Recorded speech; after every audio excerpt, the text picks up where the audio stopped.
Soirée cauchemar vendredi au stade Jean-Bouin pour les hommes de Jean-Louis Garcia. Battus 5-1 par Boulogne-sur-Mer, ils ont subi leur plus lourde défaite de la saison. C'est Boulogne qui prend les devants en se voyant attribuer un pénalty dès la 18e minute suite à une faute d'Haïté sur Ramaré à l'entrée de la surface de réparation. Grégory Thiel se charge de le frapper, il prend le gardien angevin à contre-pied pour marquer le premier but de la rencontre. 9 minutes plus tard, c'est à nouveau Thiel qui réussit à exploiter un ballon récupéré par ses coéquipiers. Il trompe Padovani pour la seconde fois. À la 33e minute, un coup franc frappé par Alexandre Cuvillier et détourné par le mur angevin permet à Boulogne de porter le score à 3-0. Ce sera la marque à la mi-temps. À la mi-temps, on peut être anéanti d'un tel scénario. Alors qu'on fondait beaucoup d'espoir sur ce match-là, se retrouver 0-3 à la mi-temps, c'est très dur à la mi-temps.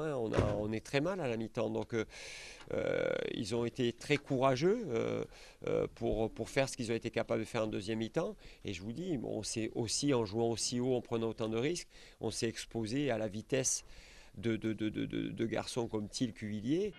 Dès la sortie des vestiaires, les Angevins remontés réussissent justement à réduire le score avec un centre de Brunel transformé par une tête placée d'Auriac. En jouant l'offensive, les hommes de Jean-Louis Garcia prennent pourtant des risques et s'exposent aux contre-attaques rapides des Boulonnais.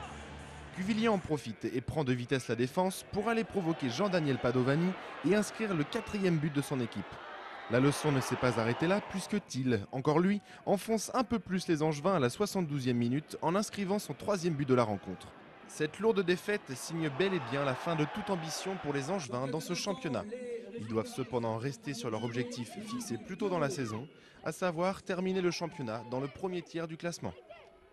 Quand on est compétiteur, c'est clair qu'il y a de l'abattement. Prendre 5 buts à la maison, ça fait toujours pas sourire. Maintenant, le match est passé, il faut retenir le son. On va se mettre assis, voir ce qui n'a pas été pour l'avenir, éviter que ce genre de trucs se répètent, surtout à domicile. Maintenant, on sait qu'on a encore 2 matchs contre des équipes qui jouent la montée, donc ça va être difficile encore jusqu'à la fin. D'ailleurs, donc nous, on a des objectifs qu'on s'est fixés ensemble, donc on va essayer de les respecter jusqu'à la fin de saison pour atteindre nos objectifs et pouvoir partir en vacances avec le sentiment de devoir accompli.